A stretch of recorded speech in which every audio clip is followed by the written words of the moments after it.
Imagine this.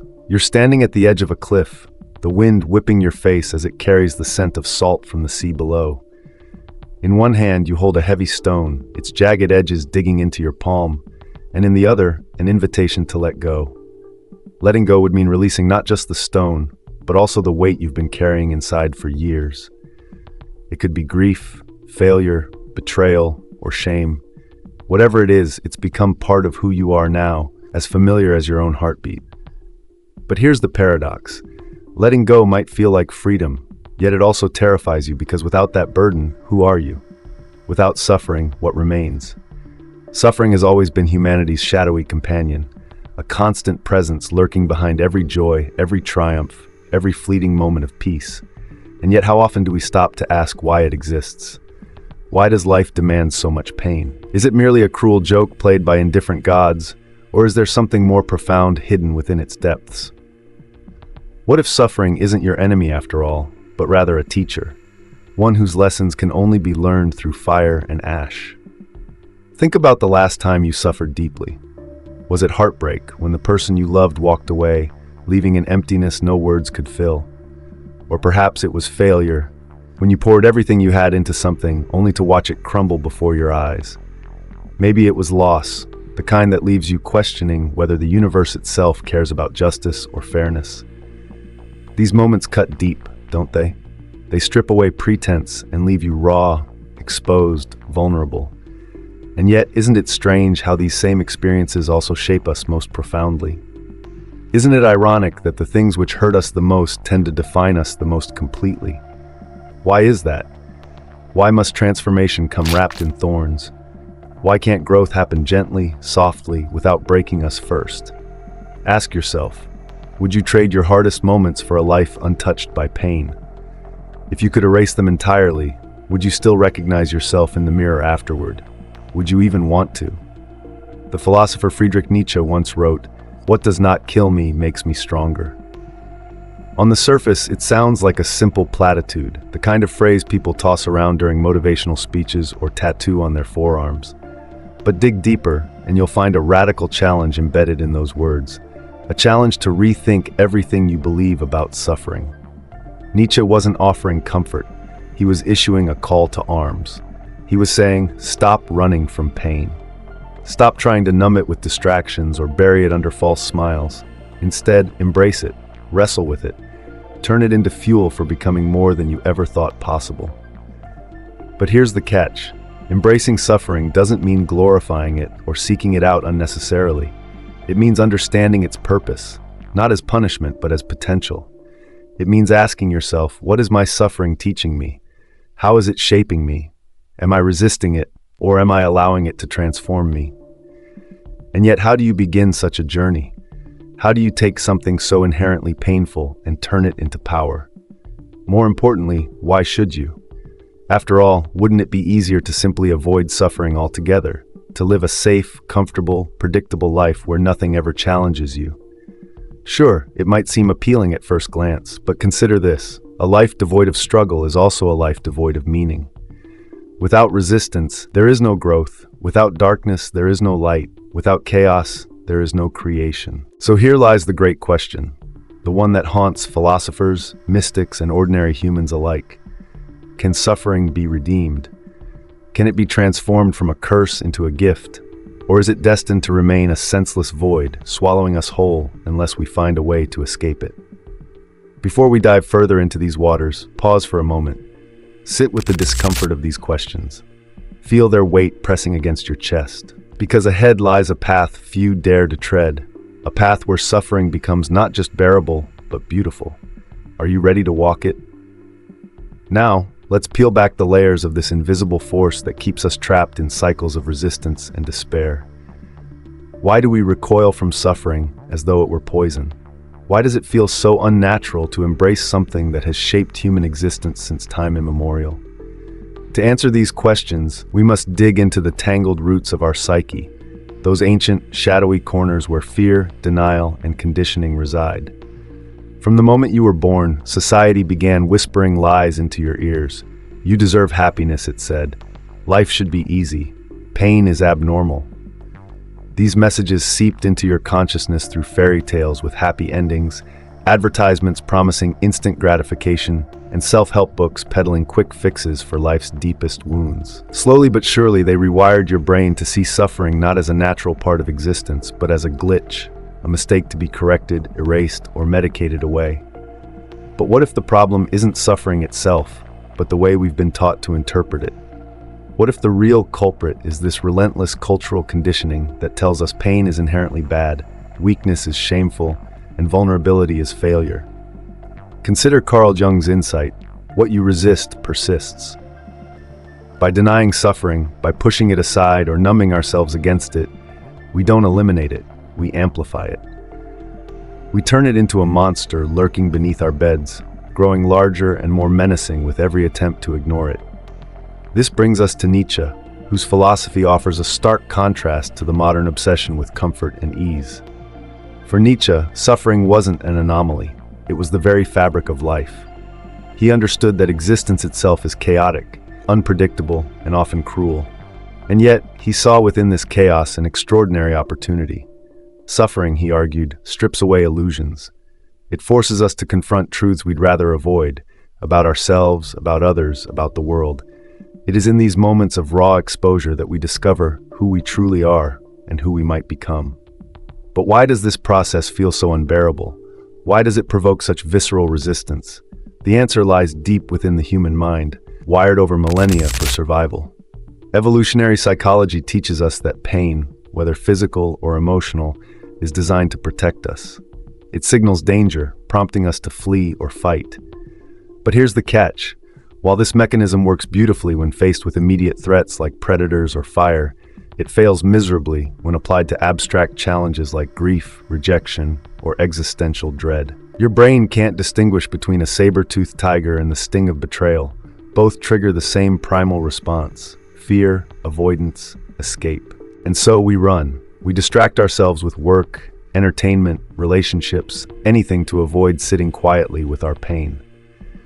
Yet paradoxically, this flight only deepens the wound. As Viktor Frankl observed during his harrowing years in Nazi concentration camps, those who survived weren't necessarily the strongest or smartest. They were the ones who found meaning in their suffering. They reframed their pain, not as punishment, but as purpose. They asked themselves, what can I learn from this? How can I grow stronger? What greater truth might this reveal? Arthur Schopenhauer, another philosopher who wrestled with the nature of suffering, took this idea even further. He believed that life itself is driven by an insatiable will, a ceaseless striving for satisfaction that can never fully be achieved. In this endless pursuit, suffering becomes inevitable. But Schopenhauer also suggested a way out, not through denial or distraction, but through acceptance. By embracing the transient, imperfect nature of existence, we free ourselves from the tyranny of desire and find peace in the present moment. Still, none of this explains why suffering feels so personal, so uniquely devastating when it strikes. Part of the reason lies in how we construct identity. From childhood onward, we build narratives about who we are based on achievements, relationships, and roles. When suffering shatters these narratives, as it inevitably does, it leaves us feeling untethered, lost. Jean-Paul Sartre captured this phenomenon perfectly when he wrote, "Man is condemned to be free." Freedom in this sense means bearing the weight of responsibility for creating meaning out of chaos, even when that chaos takes the form of unimaginable pain. Yet there's another layer to this hidden problem, one rooted in neuroscience. Studies show that the human brain is wired to prioritize negative experiences over positive ones. This negativity bias helped our ancestors survive by keeping them hyper-vigilant against threats. But in today's world, it distorts our perception of suffering, making it seem far more overwhelming than it actually is. Combine this with cognitive biases like catastrophizing, magnifying small setbacks into insurmountable disasters, and you have a recipe for psychological paralysis. So here we stand, at the crossroads of biology, culture, and philosophy. Each path leads deeper into the labyrinth of suffering, revealing new dimensions of its power over us. But understanding these mechanisms is only half the battle. Knowing why we resist suffering doesn't automatically make us better equipped to face it. That requires something more, a shift not just in thought, but in action. Which brings us to the next question. What happens when we refuse to confront this hidden force head-on? What silent consequences ripple outward, shaping not just our individual lives, but the collective consciousness of humanity itself? What happens when we refuse to confront suffering, when we push it down, bury it under layers of distraction, or numb ourselves with temporary escapes? The answer lies not in what we see, but in what remains unseen. Like a crack forming in the foundation of a house, the consequences of unresolved suffering spread silently, insidiously, until the entire structure begins to collapse. And yet, because these cracks are hidden beneath the surface, we often fail to recognize them until it's too late. On a personal level, the refusal to engage with suffering breeds stagnation, a kind of living death where growth becomes impossible. When you avoid pain, you also sidestep transformation. You stay stuck in the same patterns, replaying old scripts, repeating the same mistakes. This isn't just laziness or fear, it's a profound misunderstanding of how life works. Life doesn't move forward without friction. Think of muscles. They grow stronger only when subjected to resistance. Without weight to lift, without strain to endure, they atrophy. The same principle applies to the soul. By avoiding suffering, you deny yourself the opportunity to evolve into something greater than you currently are. But the damage extends beyond the individual. Suffering unacknowledged has a way of seeping into relationships, poisoning them from within. Imagine two people who love each other deeply, yet refuse to confront their own pain. One hides behind sarcasm, deflecting vulnerability with humor. The other withdraws emotionally, retreating into silence whenever conflict arises. Neither acknowledges the wounds they carry, let alone the ways those wounds shape their interactions. Over time, this avoidance creates distance, a chasm that widens with every unspoken word, every suppressed emotion. What began as a partnership built on trust and connection devolves into coexistence marked by resentment and loneliness. Societally, the effects are even more devastating. When entire cultures glorify comfort and vilify discomfort, they create systems that prioritize short-term pleasure over long-term meaning. Consider consumerism, an economic model predicated on endless consumption, promising happiness through acquisition. Buy this product, take this pill, attend this event, and all your problems will disappear. Yet paradoxically, the more people chase after these hollow promises, the emptier they feel. Depression rates soar, anxiety spikes, addiction flourishes. Why? Because no amount of external validation can fill the void left by unexamined suffering. Aldous Huxley explored this phenomenon in his dystopian masterpiece Brave New World, where society eliminates pain entirely through technological manipulation. Citizens live in a state of perpetual bliss, drugged into complacency and stripped of any capacity for deep emotion. But at what cost? In erasing suffering, they also erase humanity, the very essence of what makes life worth living. Their world is sterile, soulless, devoid of meaning. It's a chilling reminder of what happens when we try to banish suffering altogether. We lose ourselves in the process. Even our collective response to global crises reflects this aversion to discomfort. Climate change, inequality, systemic injustice, these issues demand hard choices, sacrifices, and a willingness to face uncomfortable truths. Yet, instead of confronting them head-on, many choose denial or apathy. It's someone else's problem, we tell ourselves. I'll deal with it later. Meanwhile, the planet warms, resources dwindle, and marginalized communities continue to bear the brunt of exploitation. Our inability to sit with the discomfort of these realities perpetuates cycles of harm, ensuring that future generations inherit a world fractured by our cowardice. Neurologically, this avoidance takes a toll as well. Research shows that suppressing emotions, especially negative ones, activates the brain's amygdala, triggering heightened stress responses. Over time, chronic suppression leads to increased cortisol levels, weakening immune function and impairing cognitive abilities. In essence, by refusing to feel our pain, we make ourselves physically and mentally weaker. Worse still, unresolved trauma can manifest as somatic symptoms, migraines, digestive issues, chronic fatigue. The body remembers what the mind tries to forget, carrying the burden long after we've convinced ourselves we've moved on. And then there's the existential cost, the subtle erosion of purpose and meaning. Viktor Frankl argued that humans thrive not despite suffering, but because of it. He believed that finding meaning in adversity was the key to resilience. But when we deny ourselves the chance to wrestle with suffering, we rob ourselves of the opportunity to discover that meaning. We float aimlessly through life, chasing fleeting pleasures while ignoring the deeper questions. Who am I? What do I stand for? What legacy will I leave behind? Without answers to these questions, existence feels hollow, directionless. The irony is that suffering, though painful, holds immense creative potential. Artists, writers, musicians, they've long understood this truth. Pain fuels art. It sharpens perception, deepens empathy, and unlocks new ways of seeing the world. Some of history's greatest masterpieces were born out of anguish. Van Gogh's swirling skies painted during bouts of madness, Beethoven's symphonies composed after losing his hearing, Maya Angelou's poetry shaped by racism and abuse. Each work bears witness to the transformative power of suffering when embraced rather than resisted. Yet how many of us ever reach that point of alchemy? How many allow themselves to be broken open, trusting that something beautiful might emerge from the wreckage? For most, the fear of breaking outweighs the hope of rebuilding, so they stay trapped in cycles of avoidance, unaware of the chains binding them. But here's the crux. None of this is inevitable. The unseen consequences of suffering need not define us. There exists a path, a radical counterintuitive approach that can free us from this invisible prison, a rebellion against the status quo, a reclamation of agency. Are you ready to step onto that path? Now, imagine yourself standing at the threshold of a new world, one where suffering is no longer your adversary, but your ally. This is not a place you arrive at by chance. It requires a rebellion against everything you've been taught about pain and its role in your life.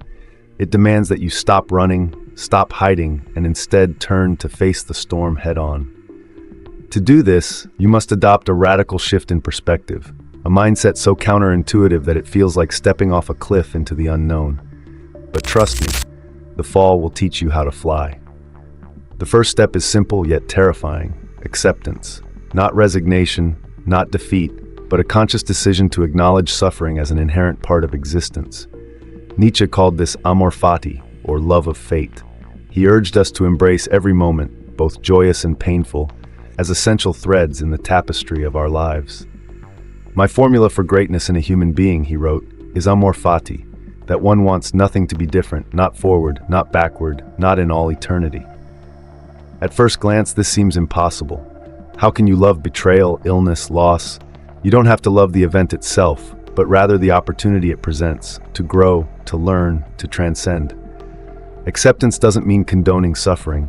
It means refusing to let it control you any longer. To practice acceptance, start small. When discomfort arises, whether physical, emotional, or existential, pause, breathe. Instead of recoiling, lean into it. Ask yourself, what is this trying to teach me? Pain often carries messages we're too afraid to hear. A broken heart might reveal misplaced trust. Chronic stress could highlight unsustainable habits. Even grief, in its raw intensity, forces us to confront mortality, and with it, the urgency of living fully while we still can. By listening to these whispers, you begin to transform suffering from a source of fear into a catalyst for growth. Next comes reframing, the act of reinterpreting pain as purpose. Viktor Frankl's concept of logotherapy offers a powerful framework here. According to Frankl, meaning can be found in three primary ways: through work, doing something significant; through relationships, loving deeply; and through suffering, finding value in adversity. Notice that suffering isn't merely tolerated, it's elevated to equal footing with creation and connection. Why? Because it holds the same potential to shape who we are. Reframe your struggles as initiations rather than punishments. See them as tests designed to forge resilience, wisdom, and strength. Every hero's journey begins with trials. Why should yours be any different? History provides countless examples of those who embraced suffering as a path to greatness. Consider Nelson Mandela, imprisoned for 27 years under brutal conditions. Rather than succumbing to bitterness, he used his captivity as a crucible for self-reflection and political strategy. Upon his release, he emerged not just unbroken, but more compassionate, more visionary than ever before. Or think of Malala Yousafzai, shot in the head by the Taliban for advocating girls' education. Instead of retreating into fear, she doubled down on her mission, becoming a global symbol of courage and determination. Both individuals chose not to see themselves as victims, but as architects of their own destinies. They understood that suffering, though imposed upon them, ultimately belonged to them, to wield as they saw fit. But embracing suffering isn't just for extraordinary people facing extraordinary circumstances. It applies equally to ordinary lives filled with ordinary challenges. Take Sarah, a single mother working 2 jobs to support her children. Her days are exhausting, her nights sleepless. Yet she reframes her struggle as an act of love.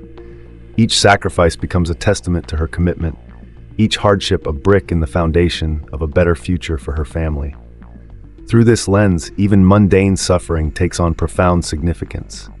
Of course, breaking free requires discipline, the kind that pushes past resistance and embraces discomfort willingly. Ancient Stoic philosophers like Marcus Aurelius understood this principle well. They practiced voluntary hardship, deliberately exposing themselves to cold, hunger, or fatigue to build inner fortitude. Modern equivalents might include fasting, meditation retreats, or physical training, all activities that push boundaries and expand tolerance for discomfort. Over time, these practices inoculate you against the seductive pull of ease, teaching you that growth occurs precisely where comfort ends. Another crucial tool is storytelling, the art of rewriting your narrative. Too often, we define ourselves by our wounds. I am broken. I am unworthy. I am a failure. These labels become self-fulfilling prophecies, trapping us in cycles of victimhood. To break free, craft a new story, one where suffering shapes but does not define you. Replace I failed with I learned. Swap I lost with I grew. Language matters because it shapes reality. The stories we tell ourselves determine how we move through the world. Choose wisely. Finally, surround yourself with rebels, people who refuse to conform to societal norms around suffering. Seek out mentors, friends, communities that celebrate authenticity over perfection, vulnerability over stoicism. Together, you'll form a collective resistance against the cultural lie that happiness equals worthiness. In their presence, you'll find permission to be imperfect, to stumble, to rise again stronger than before. Breaking free from the grip of suffering isn't easy. It demands courage, patience, and relentless self-awareness. There will be days when the weight feels unbearable, when old patterns resurface, when doubt threatens to undo your progress. But remember this, transformation is never linear. Growth occurs in fits and starts, in moments of clarity followed by periods of confusion. Trust the process. Keep moving forward. And now, as you stand poised on the edge of this rebellion, consider this question. If suffering is not the enemy, then what lies beyond it? What ultimate truth awaits those brave enough to embrace chaos and emerge reborn? You've walked the path of rebellion. You've faced suffering head-on, accepted its inevitability, reframed its meaning, and forged new strength from its fire. But now, as you stand amidst the ashes of what once broke you, a deeper realization begins to dawn, one so profound that it rewrites the very fabric of your understanding. This is the ultimate truth. Suffering is not merely something to endure, it is the gateway to transcendence. To understand this, let us return to Nietzsche's most iconic metaphor, the Übermensch, or Overman. For Nietzsche, humanity exists in a state of flux, suspended between beast and God. The beast clings to instinct, comfort, and safety, while the divine represents creation, purpose, and boundless potential. To become the Overman, to transcend the limitations of ordinary existence, one must willingly embrace suffering as the crucible of transformation. In doing so, you shed the chains of mediocrity and rise above the herd, forging an identity rooted not in fear, but in creative power. Suffering, then, is not just a trial to overcome, it is the raw material from which greatness is sculpted. But what does transcendence look like? It is not some ethereal escape from reality, nor a denial of human frailty. Rather, it is a radical acceptance of both light and shadow, the ability to hold paradox without collapsing under its weight. Transcendence means recognizing that joy and pain are not opposites, but two sides of the same coin. They coexist, interdependent and inseparable. Without darkness, there can be no appreciation for light. Without loss, there can be no gratitude for presence. And without chaos, there can be no order. Life itself is a dance of dualities, and only by embracing them all can you truly live. This revelation flips conventional wisdom on its head. Society teaches us to seek happiness at all costs, to banish discomfort and cling to pleasure. But such pursuit is inherently self-defeating because it denies the fundamental nature of existence, impermanence. Everything changes. Joy fades, relationships end, bodies age. The more desperately you try to hold on to fleeting moments, the more acutely you suffer when they slip through your fingers. Transcendence offers another way. Instead of clinging, you let go. Instead of fearing change, you welcome it. You realize that peace comes not from controlling outcomes, but from surrendering to the flow of life itself. Consider the mythological figure of Prometheus, who stole fire from the gods and gave it to humanity. For this act of defiance, he was punished severely, bound to a rock where an eagle ate his liver each day, only for it to regenerate overnight. Yet, despite endless torment, Prometheus never regretted his choice. His suffering became a symbol of sacrifice for the greater good, a reminder that true freedom often requires enduring unimaginable pain. Similarly, your own struggles can serve as acts of creation. Each wound you bear has the potential to ignite a spark within you, a flame that illuminates not just your own path, but the paths of others. This is perhaps the most powerful aspect of transcendence, the recognition that your suffering connects you to something larger than yourself.